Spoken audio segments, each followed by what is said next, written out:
अस्सलाम वालेकुम, नमस्कार, सत श्री अकाल एंड गुड इवनिंग। मैं हूं आरज़ू काज़मी और आप हमेशा की तरह से देख रहे हैं पॉइंट ऑफ व्यू। हमारे साथ हैं जी संजय दीक्षित जी। किसी तारुफ के मोहताज नहीं है, सभी जानते हैं संजय जी को और सुनते भी रहते हैं, देखते भी रहते हैं उनके चैनल पे भी। बहुत शुक्रिया sir, thank you so much कि आप आए। Good afternoon. Good afternoon sir. और सर, इंटरनेशनल पॉलिटिक्स की न्यूज़ की बात हो और आप ना हो, ये तो हो ही नहीं सकता। तो डोनाल्ड ट्रंप आ गए हैं। डोनाल्ड ट्रंप ने आते के साथ ही कई तरह के स्टेटमेंट्स भी दे दिए हैं और उसमें एक रशिया और यूक्रेन की वॉर जो है उसके बारे में भी है। और उनका ये भी कहना है कि अगर सऊदिया जो है वो आगे बढ़े तो ये वॉर फौरन ही इमीडिएटली जो है रोकी जा सकती है। तो उसमें सऊदिया के लिए किस लिए आपको लगता है कि वो कह रहे हैं और वाकई में वो ये वॉर रुकवा सकेंगे? नहीं, वॉर तो रुकवा सकेंगे। ये तो वो क्या है कि डोनाल्ड ट्रंप के साथ तकलीफ ये है कि वो बोलते बहुत ज्यादा है। इस मामले में उनको थोड़ा सा मोदी जी से सलाह लेनी चाहिए।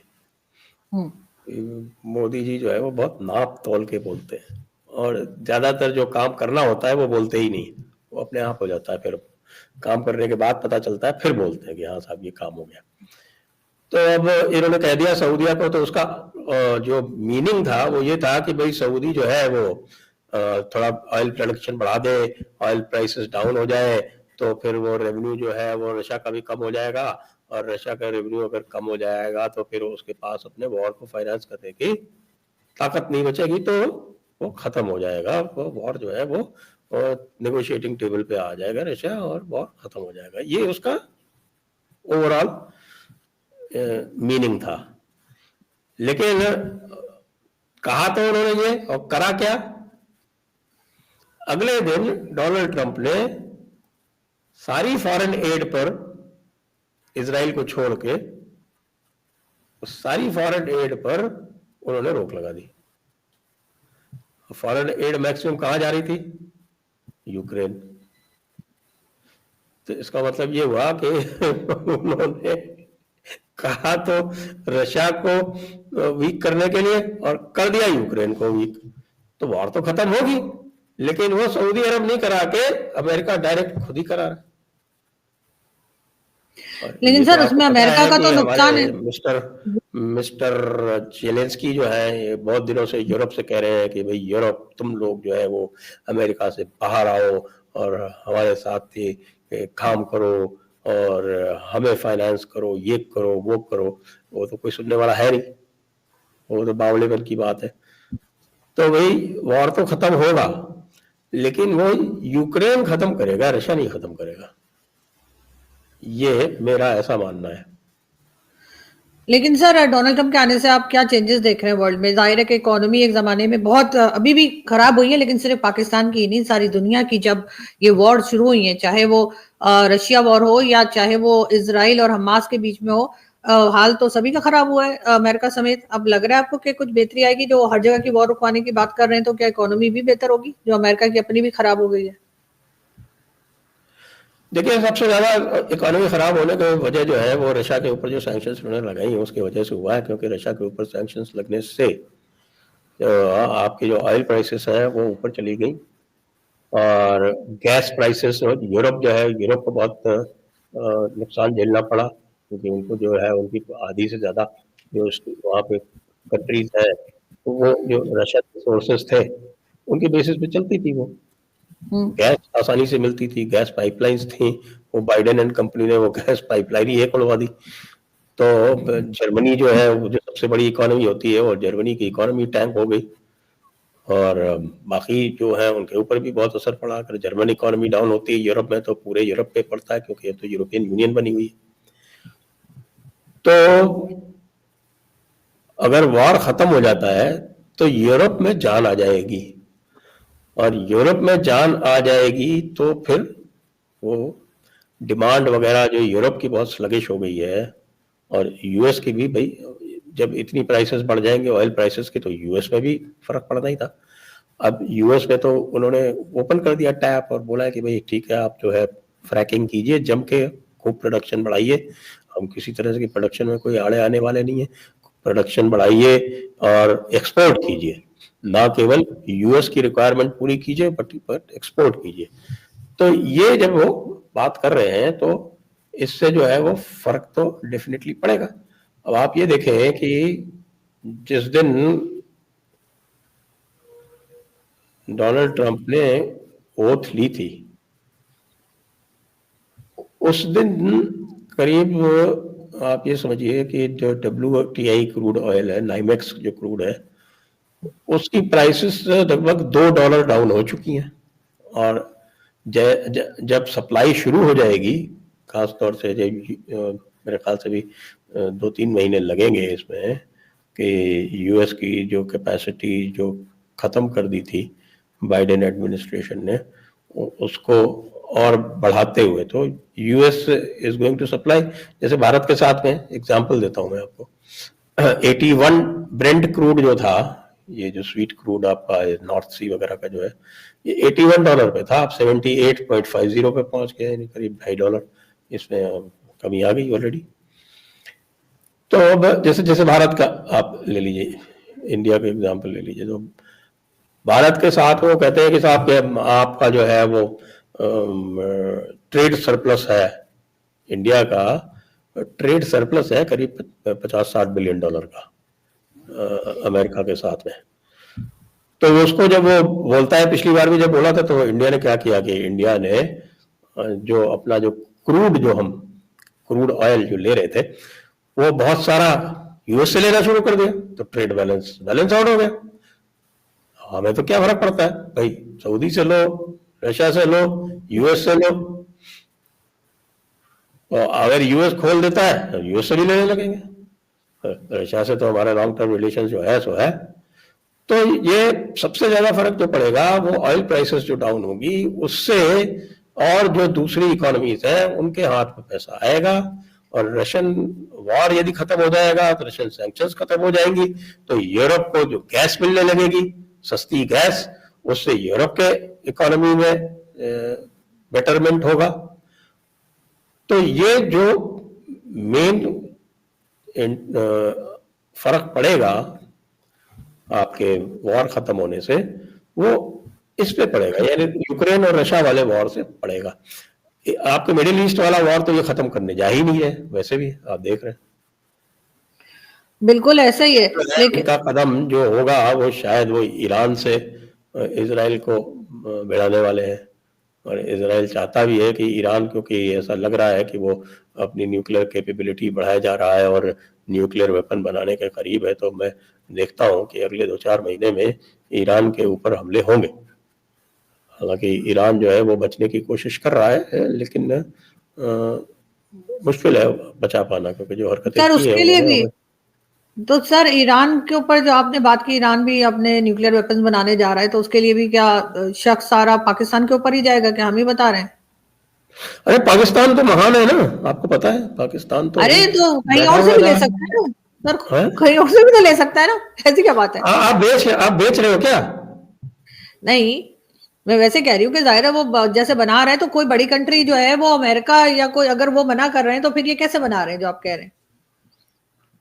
नहीं, वो तो भाई इतनी सारी सैंक्शंस लगाई, लेकिन जिसको बनाना है वो तो बना ही रहा है। शक तो पाकिस्तान के ऊपर हमेशा जाता ही है, क्योंकि Pakistan is always in the market. जो पैसा दे उसकी तरफ चले जाए।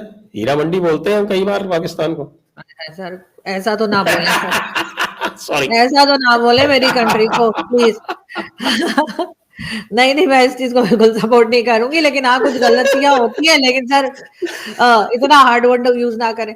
लेकिन ये है कि लेकिन सर एक चीज बताइए कि क्या आपको लग रहा है कि डोनाल्ड ट्रम्प 2.0, जैसे मोदी जी के साथ आदत पड़ गई ना 2.0 3.0, तो ये बताइए उसमें आपको क्या मेजर चेंजेस लग रहे हैं जो इनकी पॉलिसीज में आएंगे, चाहे वो गल्फ को लेकर हो, चाहे वो पाकिस्तान को लेकर हो, चाहे अफगानिस्तान या भारत की बात करें, इवन चाइना? तो ट्रंप की फॉरेन पॉलिसी में मुझे नहीं लगता कि कोई, जो ट्रंप की फॉरेन पॉलिसी पिछली बार भी जो उसने आर्टिकुलेट की थी वो इसी तरह की थी। बेसिक इसका था कि भाई America should be strong enough to deter war and it should not start any war anywhere in the world. हम स्टार्ट नहीं करेंगे कोई वॉर किसी भी, उसने किया भी नहीं था पिछले 5 साल में। जो वो 5 साल रहा था उसमें उसने कोई वॉर स्टार्ट नहीं किया था, आपको याद हो तो पुराने वॉर्स जो थे उनको भी वाइंड अप करने का प्रयास किया था। जो आपका अफगानिस्तान में चल रहा था तो उसमें भी उसने वो लगा के पूरी कोशिश की थी कि भाई अफगानिस्तान वाला भी ख़त्म हो जाए, हालांकि उसके रहते हुए ख़त्म नहीं हुआ, बाद में ख़त्म हुआ। और बाद में ख़त्म हुआ बड़े मेसी तरीके से ख़त्म हुआ, और आई एम श्योर पाकिस्तान को पसंद नहीं आया, क्योंकि उसी से तो काफ़ी कुछ ब्लैकमेलिंग चल रही थी उसके माध्यम से। अब अफगानिस्तान जो है वो थोड़ा और शार्प हो गया, तो उसने जो है वो कराची से सामान वगैरह बंद कर दिया, वो बाहर से मंगाने लगा, तो वो भी पाकिस्तान के लिए दिक्कत तलब है। लड़ाइयाँ और हो रही हैं, खैर तो वो तो पाकिस्तान की बात होगी। बट इन ट्रम्प्स स्कीम वो मैटर नहीं कर रहा, वो वही चीज़ें स्ट्रेंथन कर रहा है जैसे पिछली बार भी उसने इंडो पैसिफिक पे ध्यान दिया था, क्वाड को स्ट्रेंथन किया था, चाइना को कॉर्नर करने का किया था, तो यही काम वो कर रहा है। इसीलिए आपने देखा होगा कि जो पहली मीटिंग हुई है सेक्रेटरी ऑफ स्टेट की, वो क्वाड की उसने, और just the day after the inauguration. तो वो उसका जो बेसिक फंडामेंटल है फॉरेन पॉलिसी का, वो डिफरेंट नहीं है।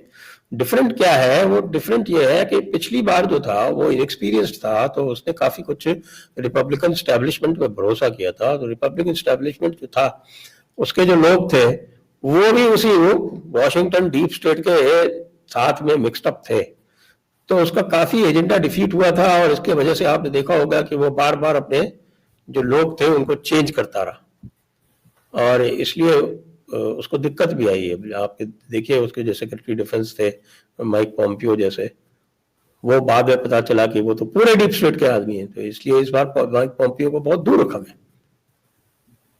और सेक्रेटरी ऑफ स्टेट भी ऐसे व्यक्ति को बनाया गया जो कि नॉन चाइना हॉक है, वो टोटली अगेंस्ट चाइना।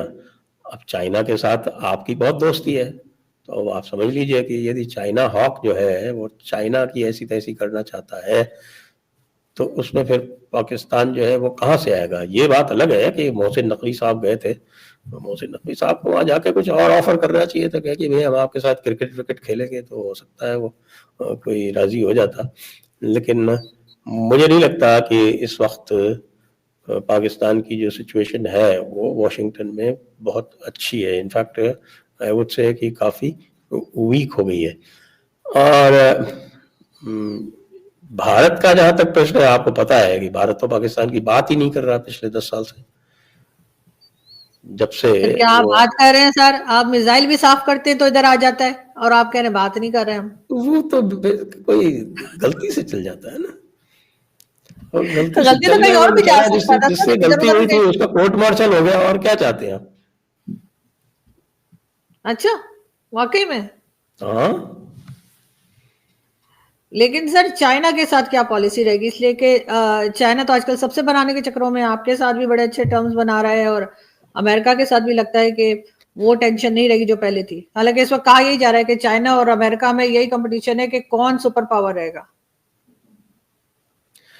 अगर चाइना की जो सुपर पावर ड्रीम्स थी वो शी जिनपिंग ने अपनी इकोनॉमी को क्लोज करके ख़त्म कर दी, क्योंकि शी जिनपिंग ने अपनी इकोनॉमी की काफ़ी ऐसी तैसी की, और इस वक्त जो चाइना की इकोनॉमी है वो इतनी सारी जो ड्रेसिंग अप करते हैं, झूठे आंकड़े देते हैं, सब करते हैं, उसके बावजूद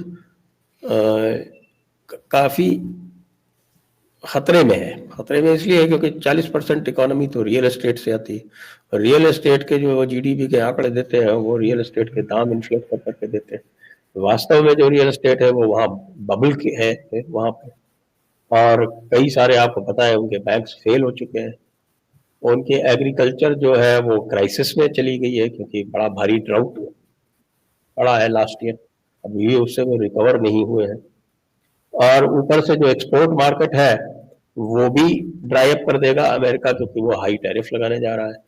जब वो टैरिफ वगैरह की बात हुई थी तो अमेरिका ने तो चाइना ने अपने बहुत सारे जो प्लांट्स थे वो मेक्सिको में शिफ्ट कर दिए थे। ये अमेरिका को पता है, इसलिए उन्होंने मेक्सिको के ऊपर भी टैरिफ लगा दिया।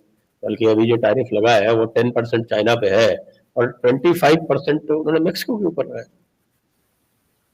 तो वो जो मेक्सिको वाला रूट था वो भी क्लोज कर दिया। तो चाइना को बहुत दिक्कत आने वाली है। उनकी जो इकोनॉमी है वो डोमेस्टिकली सपोर्टेड नहीं होके पूरी तरह से एक्सटर्नली ओरिएंटेड इकोनॉमी है।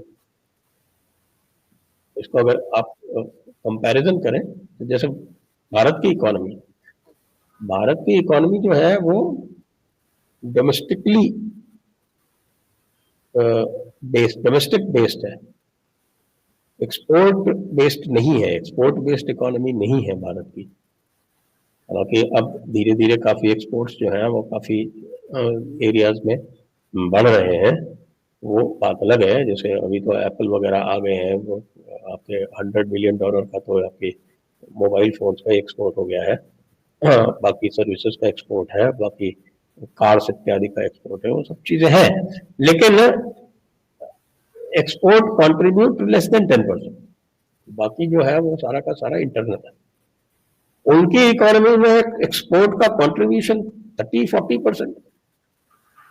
ये they are going to be hit very hard. ये जो टैरिफ वाला जो मामला जो चलाया है, ये तो टैरिफ वाले मामले में उनको बहुत झटका लगने वाला। तो इसलिए चाइना की इकोनॉमी जाएगी। इकोनॉमी के बाद में जो चाइना की जो मिलिट्री एम्बिशंस है वो उनको या तो कर्टेल करनी पड़ेगी या फिर they will have to enter into some kind of negotiation. ये देखिए, ये करता रहा है यूएस ने, अपनी पोजीशन का बहुत फायदा उठाया है। आप याद करें 80s में जब जापान की इकोनॉमी इस पोजीशन में पहुंच गई थी कि जापान के साथ में इनका $1 ट्रिलियन का ट्रेड डेफिसिट हो गया था, तो इन्होंने जापान की इकोनॉमी को कैसे गड़बड़ किया? वो प्लाजा अकॉर्ड्स वगैरह करके और उनके जो है वो इंटरेस्ट रेट्स को बढ़वा के और पूरा जो उनका रियल एस्टेट था उसकी सिचुएशन को खराब करके ये सिचुएशन बना दी कि जापान जो है उसके बाद से आगे बढ़ ही नहीं पाया। उनकी इकोनॉमी वही है जैसी वो 1989 में थी। तो ये काम तो ये लोग करते रहे हैं, और जहाँ जो एक्सपोर्ट ओरिएंटेड इकोनॉमी है उनके साथ में आसानी से कर लेते हैं। हालांकि they may not be as powerful as they were in late 80s and early 90s, but for export oriented economies they are still good enough. India के अगेंस्ट में 90s में जब सैंक्शन लगाई थी, लेट 90s में जब India ने जो आपके न्यूक्लियर एक्सप्लोजन न्यूक्लियर टेस्ट किया था, India manage very well. India कोई फर्क नहीं पड़ा, बल्कि इंडिया की इकोनॉमी उसके बाद से और आगे बढ़ी। लेकिन चाइना को करेंगे तो उनका जो स्ट्रक्चर है इकोनॉमी का, उस इकोनॉमिक स्ट्रक्चर की वजह से उनको बहुत फर्क पड़ने वाला है। सर, आजकल ये भी कहा जा रहा है कि इंडिया की इकोनॉमी जो है वो डाउन गई है। कई लोग इवन इंडिया से कई वीलॉगर्स जो हैं उन्होंने भी ये जो है अपना वीलॉग बनाया है और उनका कहना है कि इकोनॉमी जो है वो कम हो गई है। सर, हमें तो दिया नहीं, फिर कैसे हो गई? मोमिनों को नाराज तो नहीं कर दिया, इस वजह से तो नहीं हो रहा है ऐसा?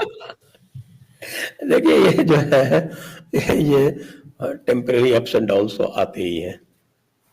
वो ऐसा कोई लॉन्ग टर्म सिचुएशन में कोई ऐसी फर्क पड़ा हो तो अभी भी जो है वो एवरीबॉडी इज प्रिडिक्टिंग कि भाई 6.5% होगी। अब आपकी आदत पड़ गई 8% की, तो 6.5 लगता है कि साहब भारी स्लो डाउन हो गया। कंपेयर करें ना दूसरों से, चलिए मोमिनों से ही कंपेयर कर लेते हैं। आपकी कितनी चल रही है? 1%? सर हम नहीं बताया करते, लेकिन सर बात सर ये है कि अभी से होशियार हो जाइए। अगर 2% भी कम हो गई है तब भी होशियार हो जाना चाहिए। लेकिन सर गल्फ कंट्रीज के साथ क्या रहेगा डोनाल्ड ट्रंप का? इसलिए कि हमेशा से हमारी इंप्रेशन है कि सऊदी अरब को भी वो यूज करते आए हैं, और जब वो सऊदी अरब को कहते हैं तो वो पाकिस्तान से और बाकी लोगों से बात कर लेता है, और उसके साथ ही साथ बाकी गल्फ कंट्रीज के साथ भी। और लास्ट में मैं वो भी मतलब समझना चाहूंगी कि डोनाल्ड ट्रंप की कैबिनेट में इंडियंस बहुत हैं इस बार। तो क्या लग रहा है कि इंडिया का होल्ड रहेगा, या आपको लगता है नहीं, उनकी पॉलिसीज अपनी होती है, इंडिया का कोई लेना देना नहीं है? देखिए, बेसिकली ट्रंप जो है वो अमेरिका का प्रेसिडेंट है, और ट्रंप की जो कैबिनेट है वो अमेरिका की कैबिनेट है। और ट्रंप का जो बेसिक मोटो है या जो बेसिक स्लोगन है वो है अमेरिका फर्स्ट। तो भारत में भी हमें इस तरह का कोई मुगालता नहीं होना चाहिए कि साहब कि वो हमको कोई फेवर करेगा। ये अलग बात है कि हम ये सोचते हैं कि साहब कि it is easier to deal with Trump. क्यों? क्योंकि ट्रंप जो है वो एक तो डायरेक्ट बात करता है, और दूसरे क्या है कि उसने जो वो अपना जो ये प्रिंसिपल इस बार जो है वो बिल्कुल क्लियरली आर्टिकुलेट भी किया है कि भाई no interference in others affairs. तो ये जो डेमोक्रेट्स थे ये भारत को इधर उधर से तंग करते थे, कुछ न कुछ, कहीं वो फंडिंग कर रहे हैं एनजीओ को, कहीं बांग्लादेश में करा रहे हैं, वो आपके कू करा रहे हैं, और इस तरह की जो हरकतें ये करते रहते थे। इंडिया को परेशानी उसी से होती, बाकी तो ट्रंप से डील करने में या कोई वो टैरिफ लगा देगा उससे उससे इंडिया को कोई परेशानी नहीं है, ठीक है, हम बैलेंस कर लेंगे, वो दैट्स नॉट एन इश्यू। तो हमें इस तरह का कोई मुगालता नहीं है, कोई हमें गलतफहमी नहीं है कि साहब की वो जो है वो इंडिया को प्रॉप अप करेगा। इंडिया को अगर करेगा तो क्यों, अगर चाइना के साथ में उसको भारत की आवश्यकता है तो है, उसको पता है कि चाइना को काउंटर केवल भारत ही कर सकता है इस रीजन में, और तो कोई है नहीं यहाँ पे।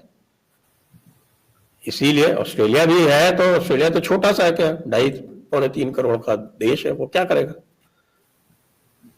तो उसको भी भारत की आवश्यकता है। और भारत को तो ठीक है भाई, सबसे बड़ी पावर है तो उसकी तो आवश्यकता भारत को है ही, इट इज इजियर।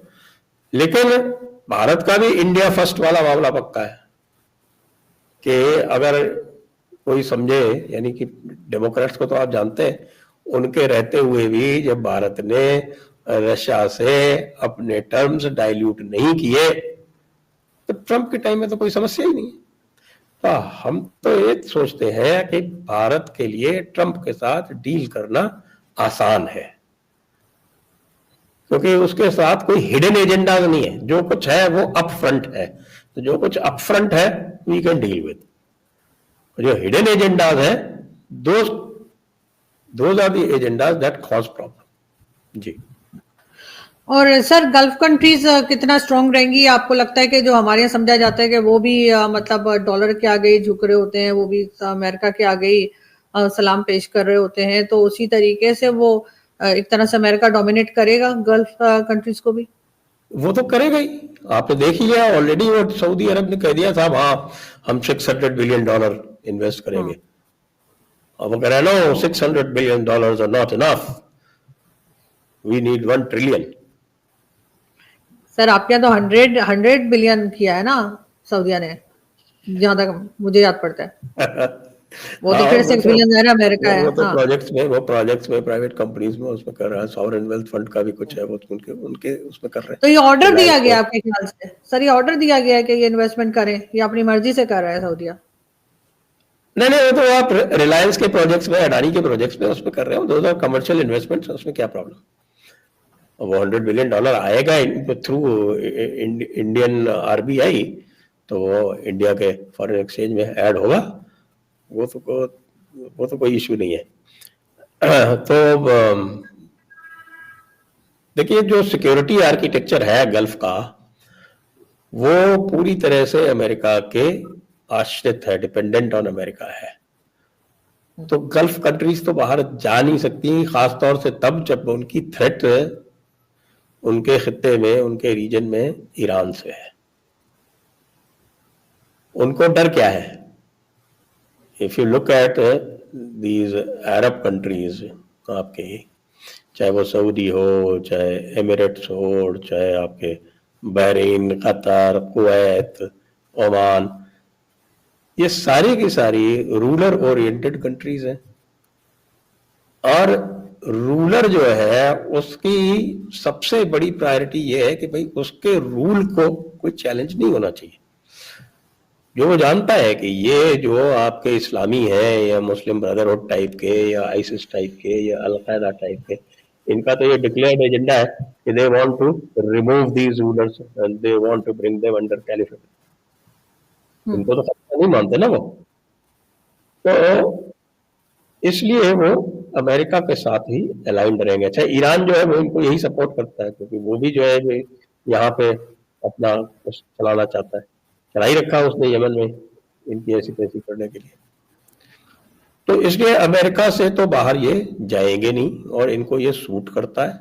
और इसराइल के साथ ऑलरेडी उनके ठीक ठाक है, अमेरिका की एकमात्र कंडीशन इनके साथ यही रहती है कि भाई यू नॉर्मलाइज विद अमेरिका। आप देख रहे हैं कि सारी गल्फ कंट्रीज ने ऑलरेडी इसराइल के साथ नॉर्मलाइज कर रखा है। तो मुझे तो जो इनकी जो पोजीशन थी अमेरिका के साथ में वो आगे स्ट्रेंथन ही होती दिख रही है। Bad news for Pakistan of course. लेकिन सर अफगानिस्तान के बगैर तो बात कंप्लीट होगी नहीं। अफगानिस्तान में इतना असला छोड़ के चले गए और अब सुना है वापस भी मांग रहे थे, तो अफगानिस्तान वालों ने कहा चलो निकलो फूटो इधर से। तो क्या लग रहा है कि क्या पॉलिसी रहेगी? क्या इस वक्त भी अफगानिस्तान के साथ एक टेंशन बनी रहेगी यूएस की, या आपको लगता है कि नहीं अब कुछ और रवैया किया जाएगा? देखिए, अफगानिस्तान के साथ जो पीस प्रोसेस था वो तो ट्रंप ने शुरू किया था। अभी मैंने शुरू में मेंशन भी किया था, अफगानिस्तान का पीस प्रोसेस तो ट्रंप ने ही शुरू किया था। वो ट्रंप साहब की तो आदत है, वो कहते कि अच्छा मैं हमारे वेपन्स वापस करो, उन्होंने मना कर दिया। कभी कह देते हैं ग्रीनलैंड हम लेंगे। परसों जो है वो डेनमार्क के प्राइम मिनिस्टर के साथ में उनके बड़े हॉट टॉक्स हुए, क्योंकि उन्होंने फोन किया और सीधे कहने लगे नहीं ग्रीनलैंड मैं लूंगा। अरे भाई तुम्हें क्या चाहिए ग्रीनलैंड में? तुम अपना कुछ बनाना चाहते हो, नेटो का कुछ करना चाहते हो तो we are ready to cooperate, लेकिन सीधे ये कहोगे नहीं नहीं ग्रीनलैंड हमारा हुआ, तो ये तो नहीं चलेगा ना। तो अभी उन्होंने यूरोप के साथ ही झगड़ा शुरू कर दिया, पनामा कह दिया हमारा हो गया। अरे ऐसे नहीं होता भाई। जैसे कह दिया ना आप देखो he has been challenged domestically also कि साहब बर्थ राइट सिटीजनशिप खत्म। अरे तुम्हारे कॉन्स्टिट्यूशन में लिखा हुआ है, तुमने कैसे कर दिया? तो इसलिए जो ट्रंप का जो हल्ला गुल्ला है उसको हमें थोड़ा पिंच ऑफ सॉल्ट से लेना चाहिए। They will be push back. ऐसा थोड़ी है कि वहां का भी जो है पूरा सिस्टम इस तरह का है कि अगर आप जो है वो you cross a certain line तो पुश बैक आता है। जैसे इन्होंने पूरी लाइंस क्रॉस कर दी थी और मेल फीमेल का डिफरेंस खत्म कर दिया था, तो पुश बैक आया ना सोसाइटी से। Main reason they lost was because of their woke policies. ये वोक पॉलिसीज नहीं किए होते तो बहुत सारे सेक्शंस जो थे वो फिर भी इनके साथ रहते। तो अभी वो क्या कह रहे हैं और क्या आगे हो पाएगा, I think we still need to wait a little और देखना पड़ेगा कि जितना वो कह रहा है। आप कह रहे हैं कि आप वापस कर दो और नहीं करता, आपके पास ऑप्शन क्या है? क्या करोगे आप? बिल्कुल ऐसे ही। तो वैसे ही आपने रिकॉग्नाइज नहीं कर रखा ना। अफगानिस्तान को किसी ने रिकॉग्नाइज नहीं कर रखा है पाकिस्तान के अलावा। नहीं पाकिस्तान ने भी नहीं किया सर, हमने नहीं किया। नहीं किया आपने? नहीं हमने नहीं किया अभी तक। हमने सोचा आपसे झगड़ा इसीलिए कर लिया कि आपने रिकॉग्नाइज कर रखा है। नहीं पाकिस्तान ने भी अभी तक नहीं किया। अच्छा, तो पाकिस्तान ने भी तालिबान को रिकॉग्नाइज नहीं किया, तो आप रिकॉग्नाइज कीजिए, इसीलिए तो झगड़ा कर रहे हो। बताइए सर पहले आप लोग करें ना। आप लोग तो उनके साथ चाबहार पोर्ट पे काम कर रहे हैं, आपके यहाँ तो दुबई में मीटिंग्स चल रही हैं, आप लोग तो कर रहे नहीं है। ऐसे बाहर जा जाके चाय पी रहे हैं, तो फिर हमारा तो बनता है कि हम अभी ना करें। हम बाकी सबका वेट कर रहे हैं ना। जब अमेरिका आप और बाकी दूसरी कंट्रीज कर लेंगी तो फिर हम भी कह देंगे कि ठीक है चलो चलता है। लेकिन बहरहाल सर इस पे हमारी नजर रहेगी। आपके तो बिरादर मुल्क है, बिरादरों के साथ में तो आपको थोड़ा सा लहजा नरम रखना चाहिए। सर हमारे एक नहीं है ना, हमारे पता नहीं 56 बिरादर मुल्क हैं। हम किसकी सुने? इसलिए हम ऐसा कर बगल का हमसाया है। कोई बात नहीं सर, हम तो कह रहे हैं आप ले जाइए, आपको चाहिए हमसाया ले जाइए आप, हमारी तरफ से फ्री है, मुफ्त बना देते हैं ना, इतना कुछ बना रहे, एक कॉरिडोर भी बना देते हैं, आप ले जाइए। हमने तो बहुत पहले कहा था कि भाई एक कॉरिडोर दे दो, कम से कम कुछ नहीं हमें अलाउ करो कि हम इनके साथ में ट्रेड कर सके। तब आपने कहा नहीं हम नहीं करेंगे। चाबहार क्यों बनता? चाबहार तो इसीलिए बना ना कि पाकिस्तान ने कहा कि नहीं हम आपको जो है वो ओवरलैंड राइट्स नहीं देंगे। वो तो सर था, लेकिन खैर पक्का ले जाइए, वो सिर्फ कॉरिडोर से क्या होगा, इसलिए कि ये रखने के काबिल नहीं है ये लोग। लेकिन बहरहाल देखते हैं कि क्या होता है, किस तरीके से डोनाल्ड ट्रंप जो है वो अपनी पॉलिसीज लेके चलते हैं, स्पेशली अफगानिस्तान को लेके, ताकि टेंशन जो है वो या जो स्ट्रेस यहाँ पर इस वक्त बना हुआ है बॉर्डर के ऊपर वो खत्म। तो आप यहाँ तक पहुंचे कि नहीं पहुंचे अफगानी अभी तक? नहीं सर अभी उधर ही है। नहीं मैंने तो सुना, मैं कितनी बार कह चुका हूँ आपको, मरगल्ला में बैठे हुए हैं, आप देख ही नहीं रही उनकी तरफ। अरे सर मुझे, मैं जाके क्या चेक करूं क्या? मैंने कहा बैठे हैं तो बैठे रहे, लेकिन अभी यहाँ तक पहुंचे नहीं है वो खबर नहीं है, अभी उधर ही पाक अफगान बॉर्डर पर ही है। बहुत शुक्रिया पेशावर सर। पे ले लिया ना उन्होंने। नहीं नहीं नहीं सर, ऐसा कुछ नहीं है सर। पेशावर अभी हमारे पास ही है। सॉरी मेरा गलत, नहीं सर बाजौर पेशावर चला अभी गया, हमारे पास बाजौर है। चला सर गया। अभी उधर सर कोई नहीं गया, कहीं नहीं गया, सब उधर ही है, खबरें सुने जाए।